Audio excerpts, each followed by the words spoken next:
I kiss my son goodnight. He is fast asleep, arms around his ugly doll, stuffed animals gathered all around him.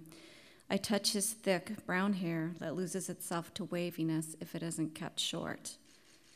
I kiss his closed eyelids that cover brown eyes, so dark the pupils are rarely seen. I kiss his nose, its shape beginning to emerge as the cartilage and bone come into formation, defining his proud heritage. Lastly, I kiss his sweet lips, just rosy red enough to stand out from his olive sun-bronzed skin. The dimple in his left cheek is hiding now, only because his ever-busy mouth and expressive face are still. He is a handsome boy, but the beautiful spark, the essence of him, recharges as he sleeps. He is my youngest.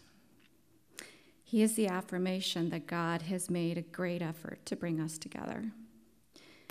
Is my precious son aware, even in the smallest pinpoint of his subconscious, that he is where he is meant to be? I am, and it humbles me. My son came to me in dreams, little wispy yearnings growing larger and more insistent until I could no longer ignore them. It culminated in November of that year, and I had had an emotional week, crying over just about everything and anything. I felt full and raw. It was the emotional sensation of being pregnant. My husband and I were in Chicago, taking a quarterly weekend break from our son and daughters.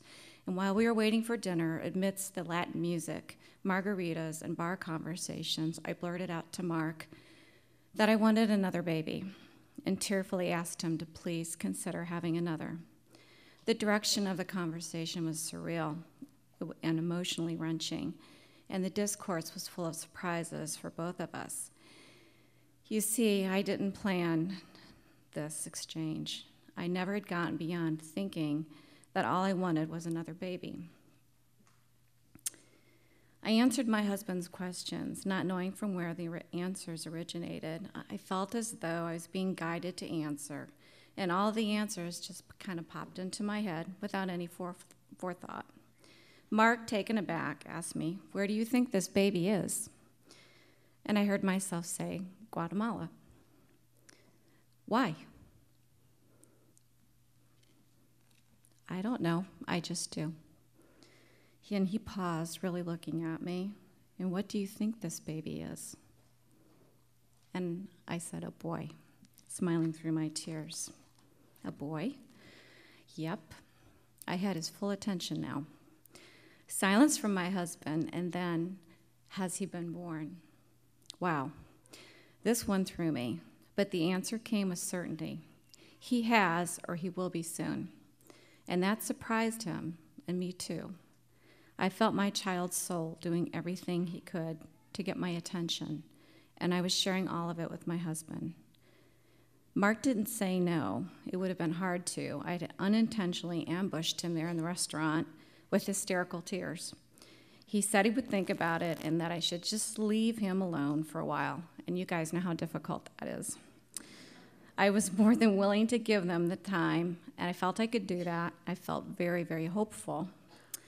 2 weeks passed, and Holden, our oldest, then age 9, came upstairs into my bath to tell me, "Dad said to tell you yes." And I walked out into the hallway where my husband stood, and he was crying. And I said, "Is this about the baby?" And he, nodding, he drew me into his arms, into the circle, and he pulled me really tight, really close, and he put his head on my shoulder, and he said, "I don't know what's going on." I went into Holden's room saying that I needed to talk to him about something important, something that affected our family, and he asked me if this was about his baby brother. I don't understand this, but somehow Holden is connected in all of this, and you need to start the paperwork. So here's the thing. Neither Mark nor I had been talking to our son or our daughters about the possibility of another child. Paperwork was completed very quickly. It was our third international adoption. We began the wait. Familiar with the process, we settled in for what we thought would be months of waiting for a referral. But just 2 weeks after submitting paperwork to our agency, I received a phone call. It was our agency director, and she asked me, "Are you dossier ready?" "Yes," I said. She knew we were, so I found the question alarming. And starting to panic, I asked her, "Has some of the paperwork been lost?" Paperwork does get lost from time to time, and there was so much of it for each of our adoptions. The FBI had lost our fingerprints within the first week for this adoption, and we had to be fingerprinted. "No, it's complete. Would you be ready to act on a referral if one came?" she asked. "Absolutely. Something soon, I asked. "I might have something soon." But we were coming into the holidays, and so anticipated that the process would be slowing down significantly. Beating around the bush, she asked me what I was doing. As it turned out, my oldest daughter and I had just returned from gymnastics. She was sleeping soundly in her car seat. The whole thing was pretty odd. The agency director said we would talk again soon. We said goodbye, and immediately upon hanging up, Mark called. I began to tell him about the phone call when he cut me off, saying, hold on, I have someone on the other line." When he got back on with me, he also had the agency director on. She asked me if I was parked, and I assured her that I was. She had our referral and had emailed a picture of the baby to our home, and Mark and I told her we wanted that baby. We didn't need to see a picture to know.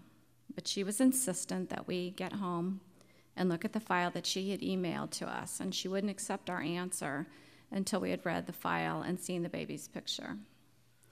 Mark and I met at home.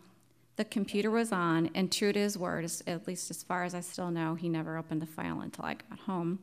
He had not opened the file, and we went to see the baby for the first time together. The information was all there, along with a picture. And there he was, a beautiful baby boy, less than a month old, and of course we wanted him. There was never any doubt. And he was born in Guatemala, and he was born on November 6th, during the week that I was so full and so raw on my mother-in-law's birthday. Our son finally came home when he was 11 months old. He attached to me like Velcro. The bonding with his siblings was profound and immediate, and he had this wonderful, and he still does, have this wonderful, strong personality, full of passion and constant energy. I closed the door on my sleeping son, a blessing from God, with a vibrant, heart-searing soul that came in search of us before he was born. "I heard you, my sweet boy. I was listening."